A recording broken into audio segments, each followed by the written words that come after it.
تفہیم القرآن، روزانہ ایک رکوع، ترجمہ و تفسیر کے ساتھ قرآن کو سمجھیں۔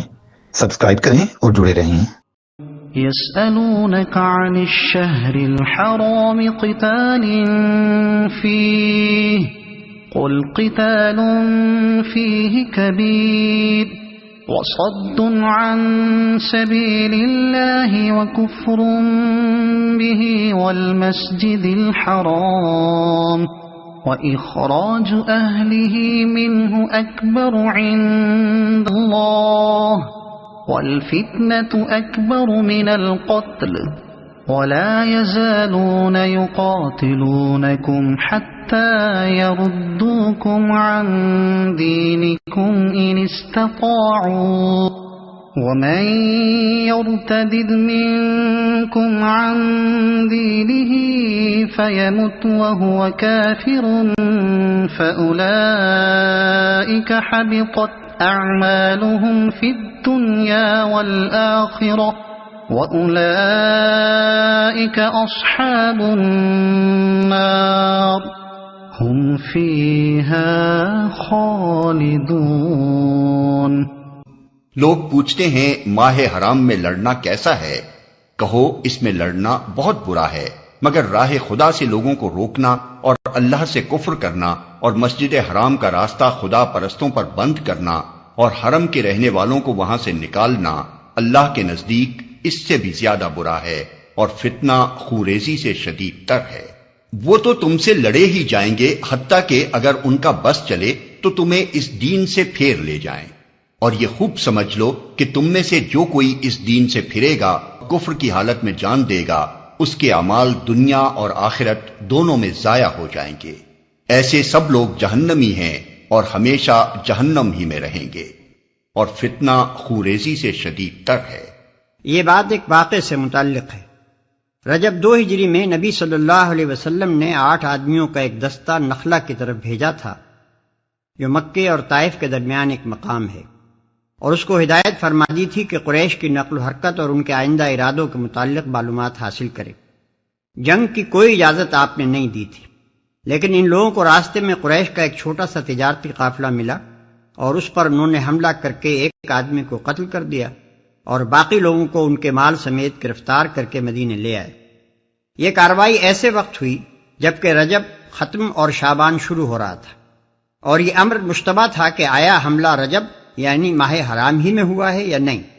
لیکن قریش نے اور ان سے درپردہ ملے ہوئے یہودیوں اور منافقین مدینہ نے مسلمانوں کے خلاف پروپیگنڈا کرنے کے لیے اس واقعے کو خوب شہرت دی اور سخت اعتراضات شروع کر دیے کہ یہ لوگ چلے ہیں بڑے اللہ والے بن کر، اور حال یہ ہے کہ ماہ حرام تک میں خوریزی سے نہیں چوکتے۔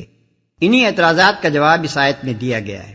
جواب کا خلاصہ یہ ہے کہ بلا شبہ ماہ حرام میں لڑنا بڑی بری حرکت ہے، مگر اس پر اعتراض کرنا ان لوگوں کے منہ کو تو زیب نہیں دیتا جنہوں نے 13 برس مسلسل اپنے سینکڑوں بھائیوں پر صرف اس لیے ظلم توڑے کہ وہ ایک خدا پر ایمان لائے تھے، پھر ان کو یہاں تک تنگ کیا کہ وہ جلاوطن ہونے پر مجبور ہو گئے، پھر اس پر بھی اکتفا نہ کیا اور اپنے ان بھائیوں کے لیے مسجد حرام تک جانے کا راستہ بھی بند کر دیا، حالانکہ مسجد حرام کسی مملوکہ جائیداد نہیں ہے، اور پچھلے 2000 برس میں کبھی ایسا نہیں ہوا کہ کسی کو اس کی زیارت سے روکا گیا۔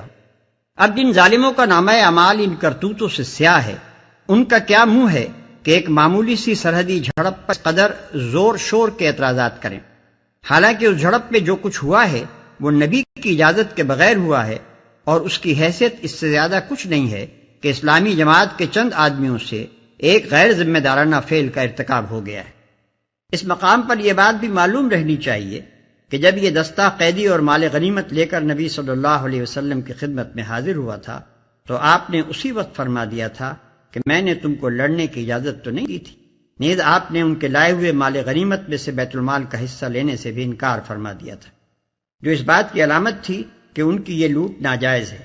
عام مسلمانوں نے بھی اس فعل پر اپنے ان آدمیوں کو سخت ملامت کی تھی، اور مدینے میں کوئی ایسا نہ تھا جس نے انہیں اس پر داد دی ہو، اور ہمیشہ جہنم ہی میں رہیں گے۔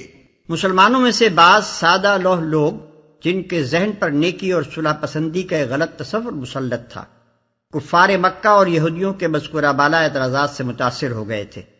اس آیت میں انہیں سمجھایا گیا ہے کہ تم اپنی ان باتوں سے یہ امید نہ رکھو کہ تمہارے اور ان کے درمیان صفائی ہو جائے گی۔ ان کے اعتراضات صفائی کی غرض سے ہیں ہی نہیں، وہ تو دراصل کیچڑ اچھالنا چاہتے ہیں۔ انہیں یہ بات کھل رہی ہے کہ تم اس دین پر ایمان کیوں لائے ہو اور اس کی طرف دنیا کو دعوت کیوں دیتے ہو۔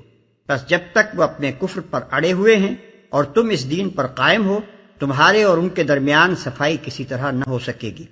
اور ایسے دشمنوں کو تم معمولی دشمن بھی نہ سمجھو جو تم سے مال و زر یا زمین چھیننا چاہتا ہے، وہ کمتر درجے کا دشمن ہے، مگر جو تمہیں دین حق سے پھیرنا چاہتا ہے وہ تمہارا بدترین دشمن ہے، کیونکہ پہلا تو صرف تمہاری دنیا ہی خراب کرتا ہے، لیکن یہ دوسرا تمہیں آخرت کے ابدی عذاب میں دھکیل دینے پر تلا ہوا ہے۔ إن الذين آمنوا والذين هاجروا وجاهدوا في سبيل الله أولئك يرجون رحمة الله والله غفور رحيم۔ بخلاف اس کے جو لوگ ایمان لائے ہیں اور جنہوں نے خدا کی راہ میں اپنا گھر بار چھوڑا اور جہاد کیا ہے، وہ رحمت الہی کے جائز امیدوار ہیں، اور اللہ ان کی لغزشوں کو معاف کرنے والا اور اپنی رحمت سے انہیں نوازنے والا ہے۔ اور جہاد کیا ہے، جہاد کے معنی ہے کسی مقصد کو حاصل کرنے کے لیے اپنی انتہائی کوشش صرف کر دینا۔ یہ محض جنگ کا ہم معنی نہیں ہے، جنگ کے لیے تو قتال کا لفظ استعمال ہوتا ہے، جہاد اس سے وسیع تر مفہوم رکھتا ہے، اور اس میں ہر قسم کی جد و جہد شامل ہے۔ مجاہد وہ شخص ہے جو ہر وقت اپنے مقصد کی دھن میں لگا ہو، دماغ سے اسی کے لیے تدبیریں سوچے، زبان و قلب سے اسی کی تبلیغ کرے، ہاتھ پاؤں سے اسی کے لیے دوڑ دھوپ اور محنت کرے، اپنے تمام امکانی وسائل اس کو فروغ دینے میں صرف کر دے، اور ہر اس مزاحمت کا پوری قوت کے ساتھ مقابلہ کرے جو اس راہ میں پیش آئے، حتیٰ کہ جب جان کی بازی لگانے کی ضرورت ہو تو اس میں بھی دریغ نہ کرے۔ اس کا نام ہے جہاد۔ اور جہاد فی سبیل اللہ یہ ہے کہ یہ سب کچھ صرف اللہ کی رضا کے لیے اور اس غرض کے لیے کیا جائے کہ اللہ کا دین اس کی زمین پر قائم ہو اور اللہ کا کلمہ سارے کلموں پر غالب ہو جائے، اس کے سوا اور کوئی غرض مجاہد کے پیش نظر نہ ہو۔ يسألونك عن الخمر والميسر قل فيهما إثم كبير ومنافع للناس وإثمهما أكبر من نفعهما ويسألونك ماذا ينفقون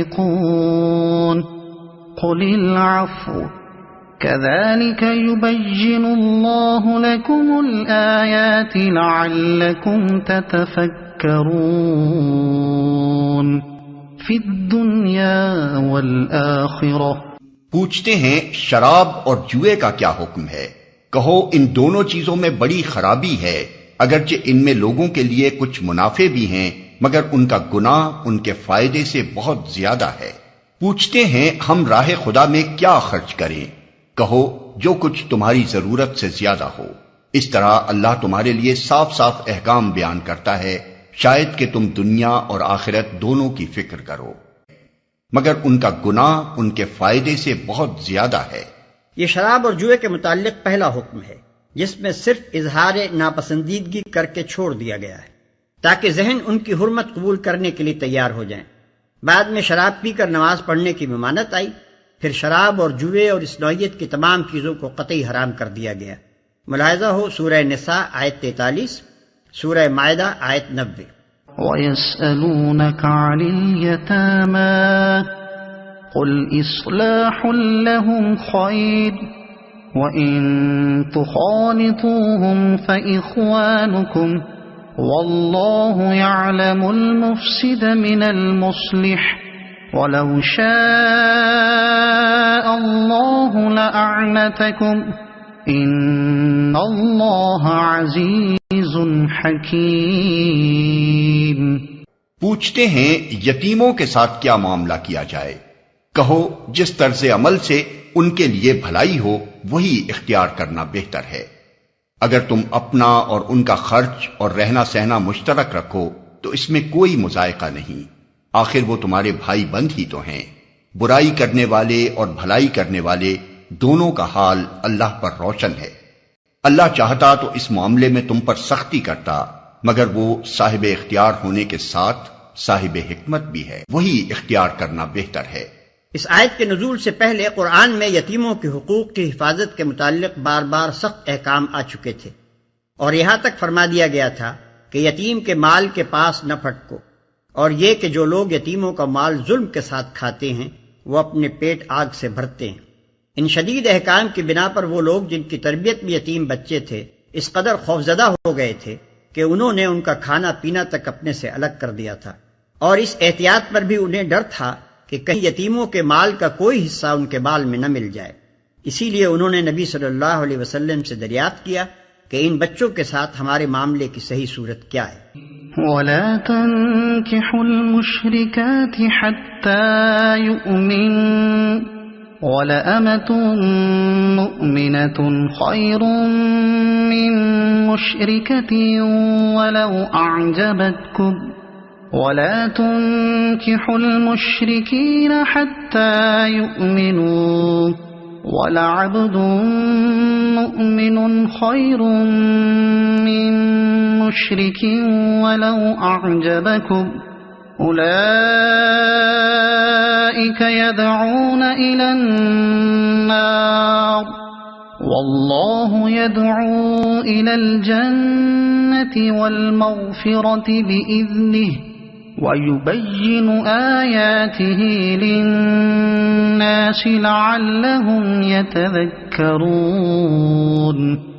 تم مشرک عورتوں سے ہرگز نکاح نہ کرنا جب تک کہ وہ ایمان نہ لے آئیں۔ ایک مومن لونڈی مشرک شریف زادی سے بہتر ہے اگرچہ وہ تمہیں بہت پسند ہو، اور اپنی عورتوں کے نکاح مشرک مردوں سے کبھی نہ کرنا جب تک کہ وہ ایمان نہ لے آئیں۔ ایک مومن غلام مشرک شریف سے بہتر ہے اگرچہ وہ تمہیں بہت پسند ہو۔ یہ لوگ تمہیں آگ کی طرف بلاتے ہیں اور اللہ اپنے اذن سے تم کو جنت اور مغفرت کی طرف بلاتا ہے، اور وہ اپنے احکام واضح طور پر لوگوں کے سامنے بیان کرتا ہے۔ توقع ہے کہ وہ سبق لیں گے اور نصیحت قبول کریں گے۔ یہ لوگ تمہیں آگ کی طرف بلاتے ہیں۔ یہ ہے علت و مصلحت اس حکم کی جو مشرکین کے ساتھ شادی بیاہ کا تعلق نہ رکھنے کے متعلق اوپر بیان ہوا تھا۔ عورت اور مرد کے درمیان نکاح کا تعلق محض ایک شہوانی تعلق نہیں ہے، بلکہ وہ ایک گہرا تمدنی، اخلاقی اور قلبی تعلق ہے۔ مومن اور مشرک کے درمیان اگر یہ قلبی تعلق ہو تو جہاں اس امر کا امکان ہے کہ مومن شوہر یا بیوی کے اثر سے مشرک شوہر یا بیوی پر اور اس کے خاندان اور آئندہ نسل پر اسلام کے عقائد اور طرز زندگی کا نقش ثبت ہوگا، وہیں اس امر کا بھی امکان ہے کہ مشرک شوہر یا بیوی کے خیالات اور طور طریقوں سے نہ صرف مومن شوہر یا بیوی بلکہ اس کا خاندان اور دونوں کی نسل تک متاثر ہو جائے گی۔ اور غالب امکان اس امر کا ہے کہ ایسے ازدواج سے اسلام اور کفر و شرک کی ایک ایسی باجون مرکب اس گھر اور اس خاندان میں پرورش پائے گی جس کو غیر مسلم خواہ کتنا ہی پسند کریں مگر اسلام کسی طرح پسند کرنے کے لیے تیار نہیں ہے۔ جو شخص صحیح معنوں میں مومن ہو وہ محض اپنے جذبات شہوانی کی تسکین کے لیے کبھی یہ خطرہ مول نہیں لے سکتا کہ اس کے گھر اور اس کے خاندان میں کافرانہ و مشرکانہ خیالات اور طور طریقے پرورش پائیں، اور وہ خود بھی نادانستہ اپنی زندگی کے کسی پہلو میں کفر و شرک سے متاثر ہو جائے۔ اگر بالفرض ایک فرد مومن کسی فرد مشرک کے عشق میں بھی مبتلا ہو جائے تب بھی اس کے ایمان کا اقتضا یہی ہے کہ وہ اپنے خاندان، اپنی نسل اور خود اپنے دین و اخلاق پر اپنے شخصی جذبات قربان کر دے۔ اگر آپ کو یہ ویڈیو پسند آئی ہو تو اسے لائک کریں، دوسروں تک پہنچانے کے لیے شیئر کریں، اور مزید ایسی ہی معلوماتی ویڈیوز کے لیے ہمارے چینل عبد المالک ہاشمی کو سبسکرائب ضرور کریں۔